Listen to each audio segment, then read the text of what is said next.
ប្រវត្តិសម្ដេចព្រះមហាសុមេធាធិបតីជួនណាតគណៈមហានិកាយសម្ដេចព្រះមហាសុមេធាធិបតីជួនណាតបានប្រសូតនៅថ្ងៃអង្គារ11រោចខែផល្គុនឆ្នាំវកឆស័កពុទ្ធសករាជ2427ត្រូវនៅថ្ងៃទី11ខែមីនាឆ្នាំ1883នៅភូមិកំរៀងសង្កាត់រកាកោះស្រុកគងពិសីខេត្តកំពង់ស្ពឺដែលមានព្រះបិតានាមជួននិងព្រះមាតានាមយុគ្រួសារនេះមានបុត្រតែ2នាក់គត់គឺរូបសម្ដេចផ្ទាល់និងអុកញ៉ាសោភ័ណ្ឌមន្ត្រីជួននុតបិតាក្មេករបស់លោកបណ្ឌិតមហាឈឹមសុមនជាប្អូនរបស់សម្ដេចជួនណាតផ្ទាល់កាលនៅជាកុមារភាពបានសិក្សាអក្សរសាស្ត្រនិងលេខនិពន្ធដរាបដល់អាយុ14ឆ្នាំក៏បានបួសជាសាមណេរក្នុងថ្ងៃ15កើតនៃខែពិសាខឆ្នាំចសម្រិទ្ធស័កពុទ្ធសករាជ2441តាមសូរ្យគតិគឺជាខែឧសភាឆ្នាំ1897នៅនិវត្តពោធិព្រឹក្សហៅវត្តពលយមសង្កាត់រលាងកែងស្រុកកណ្ដាលស្ទឹងខេត្តកណ្ដាលបួសជាសាមណេរបាន2ឆ្នាំក្នុងពុទ្ធសករាជ2443គ្រិស្តសករាជ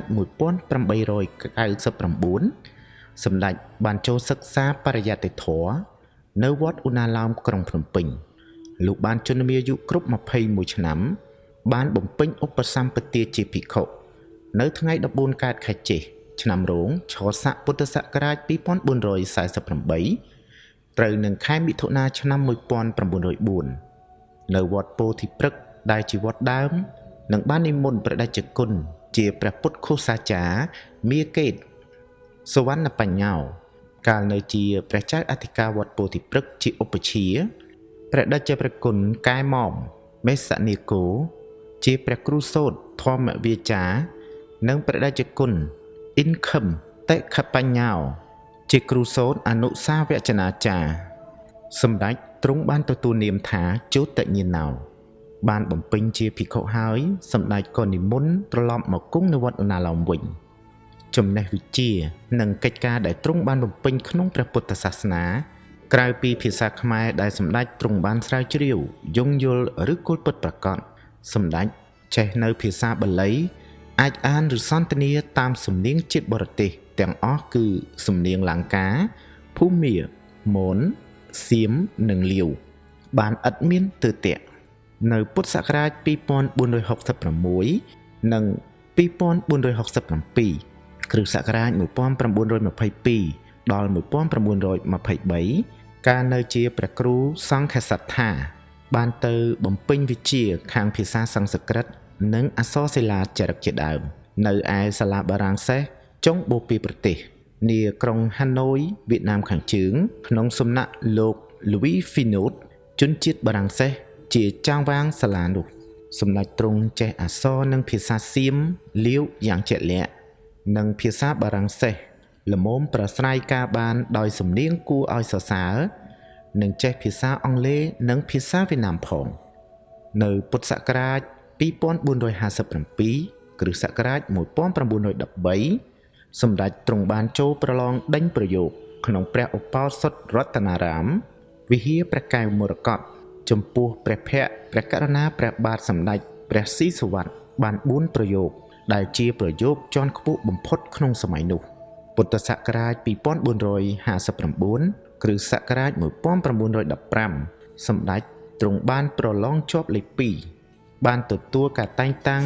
ជាសាស្ត្រាចារ្យនៅសាលាបាលីជាន់ខ្ពស់ដែលសប្តាហ៍ថ្ងៃមានឈ្មោះថាពុទ្ធិកវិទ្យាល័យព្រះសូរាមរិទ្ធឯលោកគ្រូបាឡាត់យ៉ាងជាឧបាសកជាប់លេខ1តាមទស្សនាវដ្តីកម្ពុជាសូរិយាលេខ11ឆ្នាំទី42នៃខែវិច្ឆិកាឆ្នាំ1970អត្ថបទរបស់លោកភេងជ្រាវពុទ្ធសករាជ2463គ្រិស្តសករាជ1919សម្ដេចទ្រង់បានធ្វើសមាជិកនៃក្រុមជំនុំតែងវចនានុក្រមខ្មែរដែលទ្រង់ជាលេខាធិការកាន់ការងារផ្ទាល់លុះត្រាបានចប់ចុងចប់ដើមពុទ្ធសករាជ2469គ្រិស្តសករាជ1925សម្ដេចទ្រង់បានធ្វើជាសមាជិកនៃក្រុមជំនុំពិនិត្យសេចក្តីខុសត្រូវនៃសៀវភៅនានា ដែលសាលាបាលីជាន់ខ្ពស់បោះពុម្ពផ្សាយពុទ្ធសករាជ2470គ្រិស្តសករាជ1926តមកជាច្រើនឆ្នាំសម្ដេចទ្រង់ទទួលការតែងតាំងជាមេប្រយោគក្នុងការប្រឡងវិញ្ញាបនបត្របឋមសិក្សាខ្មែរនិងការប្រឡងយកសញ្ញាបត្របឋមសិក្សាជាន់ខ្ពស់ភាសាបារាំងភាសាខ្មែរនៅទីក្រុងភ្នំពេញពុទ្ធសករាជ2471គ្រិស្តសករាជ1927សម្ដេចទ្រង់បានទទួលការតែងតាំងជាសមាជិកក្រុមជំនុំផ្ទៀងសម្រាប់វចនានុក្រមខ្មែរហើយសម្ដេចទ្រង់បានទទួលធ្វើជាវចនានុក្រមតែមួយព្រះអង្គឯងដរាបដល់ចប់សពគ្រប់បានបោះពុម្ពផ្សាយទាំងភាគ1និងភាគ2ក្នុងឆ្នាំដដែលនេះសម្ដេចទ្រង់បានទទួលការតែងតាំងជាសមាជិកនៃក្រុមអភិបាលជំនុំផ្ដាច់ឆ្នាំសម្រាប់ព្រះរាជបណ្ណាល័យកម្ពុជាដែលសពថ្ងៃហៅថាបណ្ណាល័យពុទ្ធសាសនបណ្ឌិតពុទ្ធសករាជ2475គ្រិស្តសករាជ1930សម្ដេចទ្រង់បានទទួលការតែងតាំងក្នុងមុខងារជាចាងវាងរងសាលាបាលីជាន់ខ្ពស់ក្រុងភ្នំពេញហើយនៅក្នុងឆ្នាំដដែលនោះសម្ដេចក៏ទ្រង់ទទួលបានការតែងតាំងជាសមាជិកក្រុមជំនុំព្រះត្រៃបិដកនៅពុទ្ធសាសនបណ្ឌិតទៀតពុទ្ធសករាជ2476គ្រិស្តសករាជ1932សម្ដេចទ្រង់បានទទួលការតែងតាំងជាសមាជិកនៃក្រុមជំនុំខាងស្រាវជ្រាវជ្រើសរើសពាក្យពេចន៍ក្នុងផ្ទៃនៃកវីនិពន្ធខ្មែរបុរាណដើម្បីប្រមូលបញ្ចូលពាក្យទាំងនោះទៅក្នុងវចនានុក្រមខ្មែរពុទ្ធសករាជ2477គ្រិស្តសករាជ1933ទ្រង់ទទួលការតែងតាំងជាសមាជិកនៃក្រុមជំនុំពិនិត្យសៀវភៅនិងក្រសួងសិក្សាធិការជាតិបោះពុម្ពផ្សាយពុទ្ធសករាជ2478គ្រិស្តសករាជ1935ទ្រង់បានទទួលការតែងតាំងជាជំនុំជ្រើសរើសពាក្យខ្មែរប្រៀបធៀបនឹងពាក្យបារាំងសម្រាប់ប្រើក្នុងកិច្ចការរាជការពុទ្ធសករាជ2479គ្រិស្តសករាជ1935ទ្រង់បានទទួលការតែងតាំងជាសាស្ត្រាចារ្យបង្រៀនភាសាបាលីសំស្ក្រឹតខ្មែរនិងលាវប្រចាំឆ្នាំទីបំផុតនៃមធ្យមសិក្សានៅវិទ្យាល័យព្រះស៊ីសុវត្ថិក្រុងភ្នំពេញពុទ្ធសករាជ2486គ្រិស្តសករាជ1942ទ្រង់ក៏បានទទួលការតែងតាំងជាចាងវាងនៃសាលាបាលីជាន់ខ្ពស់ក្រុងភ្នំពេញពុទ្ធិកវិទ្យាល័យព្រះសូរ៉ាម្រិត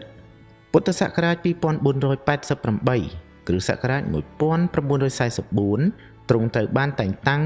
ជាចៅអធិការវត្តអូណាឡោមពុទ្ធសករាជ2489គ្រិស្តសករាជ1945ទ្រង់ទទួលតួនាទីជាអធិបតីនៃថេរសភាគឺក្រុមជំនុំជាន់ខ្ពស់របស់ព្រះសង្ឃគ្រិស្តសករាជ2491គ្រិស្តសករាជ1947សម្ដេចទ្រង់ទទួលតួនាទីជាអនុប្រធានគណៈកម្មការវប្បធម៌ផ្នែកអក្សរនៃគណៈកម្មការជាតិខាងការសិក្សាពុទ្ធសករាជ2492គ្រិស្តសករាជ1948ទ្រង់ទទួលនាទីជាប្រធាននៃគណៈកម្មការវិន័យពិនិត្យការផ្សាយសៀវភៅសម្រាប់សាលាធម្មវិន័យក្នុងព្រះរាជាណាចក្រកម្ពុជាពុទ្ធសករាជ2505គ្រិស្តសករាជ1961រហូតមកសម្ដេចទ្រង់ប្រោសព្រះមេត្តាទទួលនិពន្ធពីសមាគមអ្នកនិពន្ធខ្មែរធ្វើជាប្រធាននៃការសម្ភាសន៍អក្សរសាស្ត្រផ្សាយតាមសំឡេងវិទ្យុជាតិរៀងរាល់ថ្ងៃសុក្រគ្រិស្តសករាជ1968ទ្រង់បានទទួលឋានៈជាព្រះប្រធាននៃគណៈកម្មការពិនិត្យស្នាដៃអត្ថបទផ្សាយជារឿងខាងប្រវត្តិសាស្ត្រខ្មែរគ្រិស្តសករាជ1969ព្រះអង្គទ្រង់ទទួលការតែងតាំងជាព្រះប្រធានគណៈកម្មការពិនិត្យនិងកំណត់អំពីន័យរបស់ទង់ជាតិខ្មែរព្រះកិច្ចការដែលទ្រង់បានបំពេញក្នុងព្រះពុទ្ធសាសនានៅបរទេសគឺនៅពុទ្ធសករាជ2475គ្រិស្តសករាជ1931សម្ដេចបានទ្រង់ដឹកនាំគណៈប្រតិភូនៃមន្ត្រីសង្ឃទៅកាន់ទីក្រុងវៀងច័ន្ទនិងក្រុងហ្លួងព្រះបាទប្រទេសលាវដើម្បីចូលរួមក្នុងពិធីសម្ពោធពុទ្ធសាសនបណ្ឌិតប្រទេសលាវផងដើម្បីជំនុំពិភាក្សាអំពីការសិក្សាសម្រាប់ភាសាបាលីរងនៅប្រទេសលាវផង នៅពុទ្ធសករាជ2477គ្រិស្តសករាជ1933សម្ដេចបានទ្រង់ដឹកនាំគណៈកម្មការប្រតិភូព្រះសង្ឃខ្មែរទៅធ្វើទស្សនាចរណ៍ចំពោះវត្តខ្មែរទាំងឡាយក្នុងដែនដីកូសាំងស៊ីនប្រទេសវៀតណាមខាងត្បូងនៅពុទ្ធសករាជ2483គ្រិស្តសករាជ1939សម្ដេចបានទ្រង់ដឹកនាំគណៈប្រតិភូទៅកាន់ប្រទេសលាវម្ដងទៀតដើម្បីប្រជុំប្រឹក្សាកិច្ចការនៃពុទ្ធសាសនបណ្ឌិតប្រទេសលាវនិងការសិក្សាសម្រាប់ភាសាបាលីនៅប្រទេសលាវផងដែរដើម្បីជួយរំលឹកដាស់តឿនប្រជាជាតិលាវនៅក្នុងទីប្រជុំជនក្នុងខេត្តនានានៃព្រះរាជាណាចក្រលាវឲ្យខិតខំប្រឹងយកចិត្តទុកដាក់ក្នុងការសិក្សានិងប្រតិបត្តិឲ្យបានត្រឹមត្រូវតាមគន្លងព្រះពុទ្ធសាសនានៅពុទ្ធសករាជ2487គ្រិស្តសករាជ1943សម្ដេចទ្រង់បានទទួលនាទីជាសមាជិកឆ្លើយឆ្លងនៃសាលាបារាំងសេសនៅចុងបូព៌ាប្រទេសហើយនៅពុទ្ធសករាជ2493គ្រិស្តសករាជ1948សម្ដេចទ្រង់បានទទួលជាសមាជិកកិត្តិយសនៃសាលានេះជាដរាបរៀងមកពុទ្ធសករាជ2494គ្រិស្តសករាជ1943សម្ដេចបានទ្រង់ដឹកនាំគណៈប្រតិភូខ្មែរទៅប្រជុំសន្និសីទអន្តរជាតិដើម្បីបង្កើតនៅពុទ្ធិកសមាគមពិភពលោកនៅទីក្រុងកូឡុំបូឡង់កាទ្វីបពុទ្ធសករាជ2497គ្រិស្តសករាជ1953សម្ដេចបានដឹកនាំគណៈប្រតិភូខ្មែរទៅបំពេញបេសកកម្មសុឆន្ទៈប្រឹក្សាសម្រេចរឿងធ្វើឆដ្ឋសង្គាយនានៅទីក្រុងរុងហ្គូនសហភាពភូមាពុទ្ធសករាជ2498គ្រិស្តសករាជ1954សម្ដេចបានដឹកនាំគណៈប្រតិភូខ្មែរទៅចូលរួមប្រជុំធ្វើឆដ្ឋសង្គាយនាសម័យប្រជុំដំបូងនាទីក្រុងរុងហ្គូនប្រទេសភូមាម្ដងទៀតពុទ្ធសករាជ2499គ្រិស្តសករាជ1955សម្ដេចបានដឹកនាំគណៈប្រតិភូខ្មែរទៅចូលរួមប្រជុំឆដ្ឋសង្គាយនានាទីក្រុងរុងហ្គូនប្រទេសភូមាជាលើកទី3ដើម្បីប្រជុំហើយបិទពេលប្រជុំប្រចាំឆ្នាំពុទ្ធសករាជ2503គ្រិស្តសករាជ1959សម្ដេចទ្រង់បានដឹកនាំគណៈប្រតិភូខ្មែរទៅកាន់ទីក្រុងយ៉ាកាតានិងទីក្រុងហ្សឺម៉ារ៉ាំងកោះជ្វា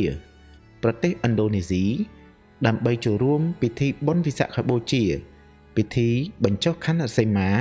ព្រមទាំងពិធីសន្មតរោងឧបោសថនិង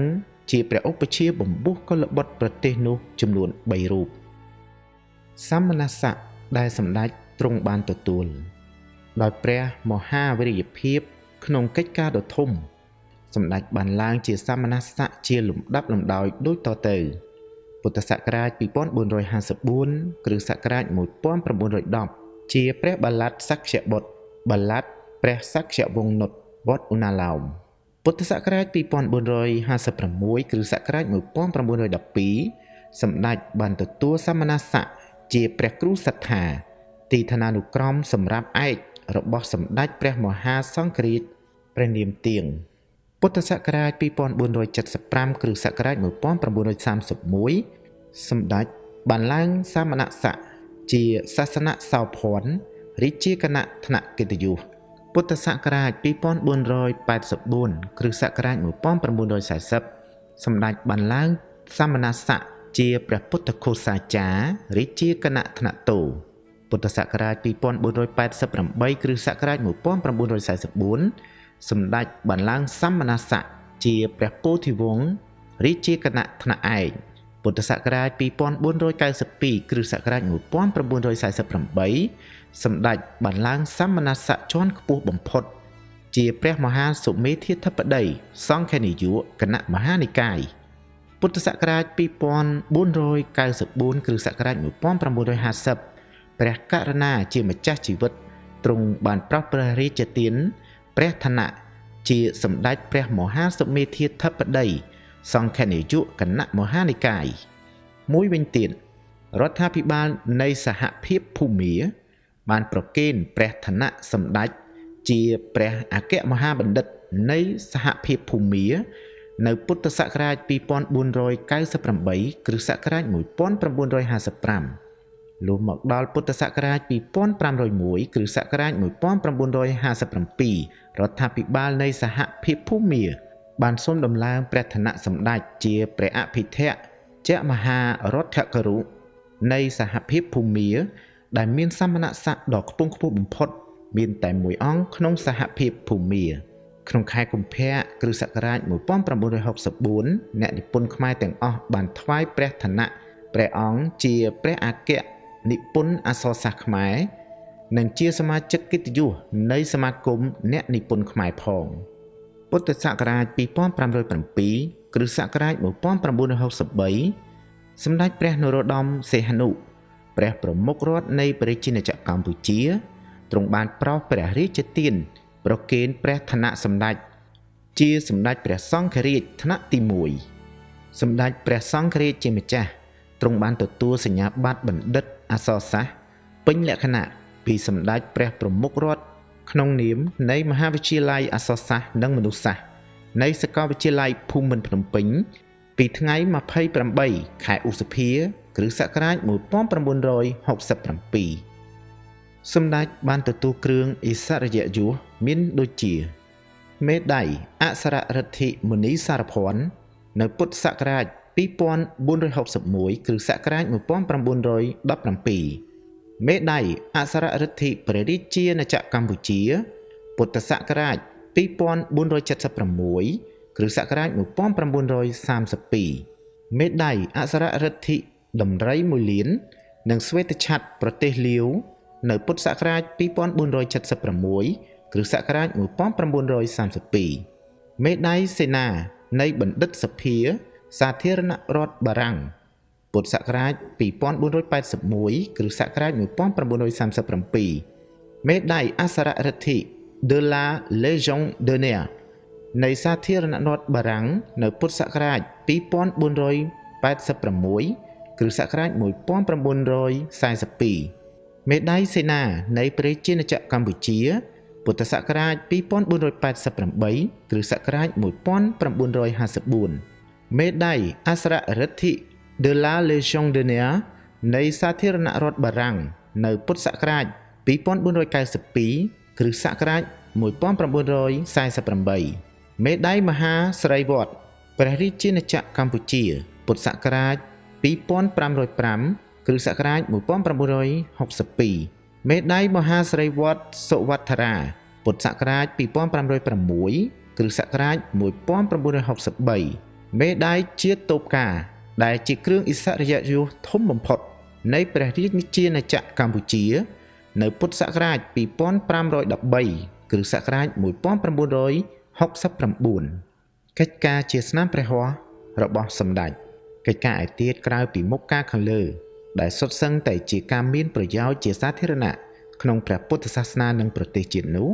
នៅមានការងារជាច្រើនអនេកនិយាយដោយសង្ខេបគឺចាប់តាំងពីឆ្នាំឆ្លូវស័ព្ទស័កពុទ្ធសករាជ2470គ្រិស្តសករាជ1925រៀងមកសម្ដេចបានធ្វើការឧបត្ថម្ភដល់វត្តពលព្រឹកហៅវត្តពលយមក្នុងសង្កាត់រលាងកែងស្រុកកណ្ដាលស្ទឹងខេត្តកណ្ដាលដែលមានព្រំប្រទល់ជាប់គ្នានឹងសង្កាត់រកាកោះស្រុកគងពិសីខេត្តកំពង់ស្ពឺជាទីជាតិភូមិរបស់សម្ដេចដោយសម្ដេចបានជាវដីជុំវិញវត្តចំនួន3ហិកតាពង្រីកទីវត្តឲ្យបានទូលំទូលាយជាងទីដីវត្តពីដើមកិច្ចការជាស្នាព្រះហស្ថខាងអក្សរសាស្ត្រសម្ដេចបានកសាងគម្ពីរដីកាជាច្រើនបានទាំងប្រែភាសាបាលីហើយរៀបរៀងធ្វើជាសៀវភៅដែលកម្រនឹងធ្វើកើតដែលមានប្រយោជន៍ច្រើននោះគឺមានវចនានុក្រមខ្មែរភាគ1ភាគ2ពុទ្ធសករាជ2461គ្រិស្តសករាជ1920និងឆ្នាំតរៀងមកកច្ចាយននុបឋម្មកវេយ្យាករណ៍បាលីមាន2ភាគចាប់ផ្ដើមធ្វើនៅពុទ្ធសករាជ2462គ្រិស្តសករាជ1920គិហិបដិបត្តិក្នុងពុទ្ធសករាជ2468គ្រិស្តសករាជ1926សាមណេរវិន័យពុទ្ធសករាជ2460គ្រិស្តសករាជ1917បាតិម៉ោកសង្ខេបនិងសម្រាយពុទ្ធសករាជ2470គ្រិស្តសករាជ1928មានសៀវភៅឯទៀតជាច្រើន ដែលជាការបន្តបន្សំនោះគឺកាបលោកធម៌បោះពុំដំបូងក្នុងពុទ្ធសករាជ 2500 គ្រិស្តសករាជ 1957 បព្វជូសម្បទាពុទ្ធសករាជ 2500 គ្រិស្តសករាជ 1957 នាគោពមាតិកថាពុទ្ធសករាជ 2475 គ្រិស្តសករាជ 1933 សុភមង្គលគាថាបដ្ឋវត្ត 7 គាថាជាភាសាបាលីនិងប្រែសម្រាប់សូត្រថ្វាយសុភមង្គលសិរីសួស្តីចំពោះព្រះករុណាព្រះបាទសម្ដេចព្រះនរោត្តមសីហនុក្នុងពុទ្ធសករាជ 2484 គ្រិស្តសករាជ 1941 អត្ថបទផ្សេងៗទៀតចុះក្នុងទស្សនាវដ្តីកម្ពុជាសូរិយាមិត្តសាលាបាលីពុទ្ធិកសិក្សានិងពុទ្ធសាសនបណ្ឌិតតាំងពីឆ្នាំ 1926 ជាពិសេសស្នាព្រះហស្ថដែលរំលឹកឃើញរាល់ថ្ងៃគឺជាព្រះរាជនិពន្ធបទនគររាជសម្រាប់ភ្លេងជាតិខ្មែរព្រះរាជនិពន្ធថ្ងៃទី20 កក្កដា 1941 និងបទសារផាញ់ដែលទ្រង់បាននិពន្ធក្នុងឱកាសបុណ្យពុទ្ធសករាជ 2500 នៅពេលរសៀលថ្ងៃអង្គារទី 12 ខែផុតបុត្រឆ្នាំរកាឯកស័កពុទ្ធសករាជ 2513 ត្រូវនៅថ្ងៃទី 23 ខែកញ្ញា ឆ្នាំ 1969 វេលាម៉ោង 13:45 នាទី សម្ដេចទ្រង់ព្រះឈួនក្រោយពេលដែលគ្រូពេទ្យទាំងឡាយបានចូលមកព្យាបាលឃើញថាព្រះអាការៈរោគមិនជាធ្ងន់ប៉ុន្មានប៉ុន្តែក្រសួងសុខាភិបាលក៏បានចាត់ការរក្សាព្រះអាការៈរោគនិងប្រកបឱសថថ្វាយជាដរាបរហូតដល់ថ្ងៃប្រហ័ស 14 កើតខែផុតបុត្រឆ្នាំរកាឯកស័កពុទ្ធសករាជ 2513 ត្រូវនឹងថ្ងៃទី 25 នៃខែកញ្ញា ឆ្នាំ 1969 វេលាម៉ោង 20:38 នាទី ព្រះអាសាសៈបសាសៈរលត់ខ្យល់ដង្ហើមចេញចូលនៃព្រះអង្គក៏បានចាក់ចេញពីរាងកាយទ្រង់ក៏សោយនៅទីវង្គតដោយស្ងប់ស្ងៀមនៅក្នុងព្រះរាជដំណាក់នាមហាគុតវត្តឧណាឡោម